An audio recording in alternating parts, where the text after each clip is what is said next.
Donald Trump has pleaded not guilty to federal charges of mishandling state secrets.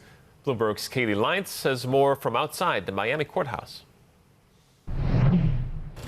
History was made here at the Miami federal courthouse on Tuesday when former President Donald Trump became the first ever former president to be arraigned on federal criminal charges. He was arrested and processed and pleaded not guilty to all 37 counts related to his handling of classified documents at his Mar-a-Lago resort here in Florida after leaving the White House. There were also hundreds of pro-Trump supporters that were here at the courthouse today. Police that I spoke with indicated that there had been no violent incidents that they were aware of. And President Trump, after leaving the courthouse, went to a popular Cuban restaurant here in Miami, Cafe Versailles, to speak with some of the reporters. As for where the legal proceedings go from here, this case will move from Miami to West Palm Beach, Florida, where Judge Eileen Cannon, a Trump appointee, will be overseeing it. It then becomes a question of the timeline. President Trump has a reputation for dragging legal proceedings out for quite some time. So we could see this fight going well up to the November 2024 election, or perhaps even beyond it. And on the subject of this election, we will see if this has the galvanizing force among former President Trump's base,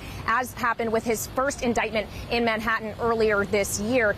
He is still the frontrunner for the Republican nomination in the GOP primary at this point. The general election, of course, is another matter, and we have to consider between now and November of 2024, the former president, could still face legal headaches. He is still under active investigation in different investigations into his attempts to overturn the results of the 2020 election, as well as the January 6th riot at the U.S. Capitol. So his legal woes do not end here in Miami. Kailey Leinz, Bloomberg News. Well, as Kailey said, Donald Trump spoke to reporters after the day's court proceedings and called for the case to be dismissed. Here's a part of what he had to say.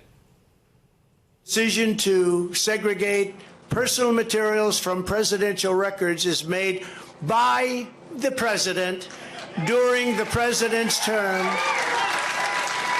and in the president's sole discretion.